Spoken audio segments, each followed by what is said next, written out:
Joe, tell us what this movie's about and what inspired you and Jake to write it. Sure. Well, I was thinking a lot about it. I feel like the first conversation Jake and I had, we were like, we both have kids, and we were like, isn't it weird when your wife and kids are out of town and you just kind of like instantly revert back to being a caveman? You're just like treating yourself terribly, staying up all night, calling friends you haven't seen in forever, trying to pack everything about your old life in to this very small window, and then you wake up the next day and you just want your wife and kids to come home. You're just like, ugh, good thing I'm not that guy anymore. So I feel like that got the ball rolling on talking about Digging for Fire.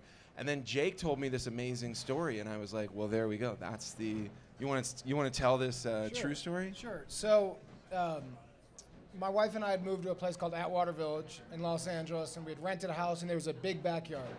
And we'd gotten into gardening, so we wanted to take all the bad dirt out and replace it with good soil.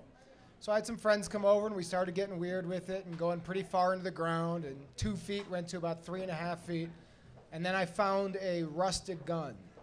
And it was about 3 feet in the ground, and I put it to the side, and then I found a bone that was about that big. Oh, boy. And then I found a plastic bag with a bunch of bones that were chopped up. Then I found a license plate. Then I found the garbage of a trunk, as if somebody took a trunk, rolled everything up, buried it.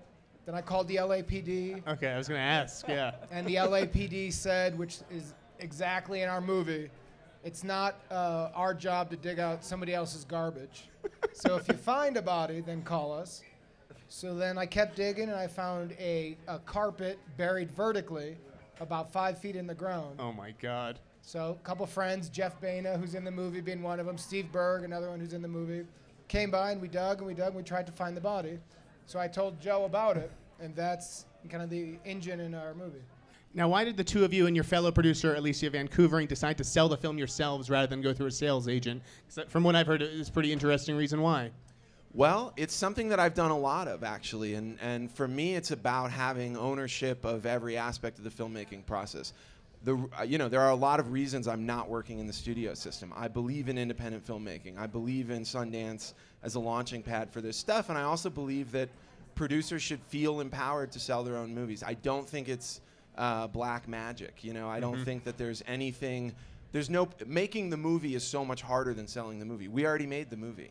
We know it better than any sales agent ever could, and so right. Why give away a cut? Yeah, it's a process for us of really meeting a distributor face to face and saying, this is the thing we made. We love it. We know it. You're going to be our partner in getting it out into the world. So let's have that direct conversation rather than put a middleman in there. And speaking of independent film, I mean, Jake, you're coming off a big movie like Jurassic. Other than bodies and guns, what is the coolest thing that you guys could imagine digging up in your own backyards? That's an interesting question. I have a 4-year-old son who's really into space right now, so I think it'd be fun to find like a meteorite or some object from outside of our solar system that made its way to Earth. For me, that would be the most exciting thing. I saw Stand By Me at a young age, and it stuck. So I just want to find a dead body. In I know. I was like, I would want to find Jimmy Hoffa's body in my backyard just like to be that guy. The mystery of it, like going through the pockets, trying to do the investigation.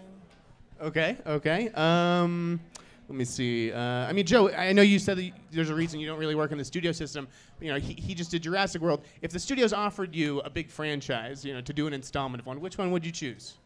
I don't know. I would say for me it would depend on the actors. Like there are aspects of the studio filmmaking process that are really exciting to me, and I think that great movies come out of there every year. But my process as a director is totally actor centric. So it would be less about what that franchise was than about who I would be working with. I would personally love to see Joe, and we've talked about it a lot, but I want to see him do studio stuff.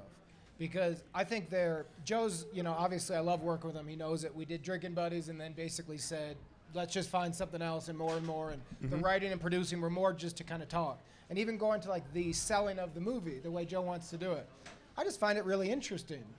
I think it's a fun strategy. So like, I want Joe to go through absolutely everything I've gone through. I want him to play like Nick on New Girl for 5 years so I can go like, well, what do you think, man? Like, what's your take on all this?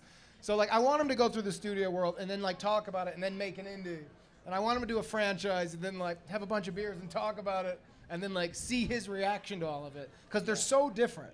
You know, Sure. from the amount of people who give notes to the sets. Joe's sets, you know, he'll say, why don't we start at 9 so we can sleep in a little bit? And the actors will be like, yeah. Everybody finishes and the crew and the actors hang out and like have a drink. Right. I think the studio system could use someone with your sensibilities. Well, I think. I wonder if that could if that part of the process could make its way into the studio system. I feel like if we built it from the ground up, it may be possible. Yeah. There's something that I feel like with studio things that they feel like they don't always want it to be quote unquote fun. They want like it feels like this is work. This is what we do. But what we do is we play dress up and wear makeup and say other people's words. So it's like we're not saving babies. We are making movies, so we should have fun. But you guys could save babies if you had to, right? Yeah. If we wrote it in an indie. Yeah. I've seen Jake save a few babies. He's very modest. It'd be me with a beard and a beer being like, I'm going to save that baby, man.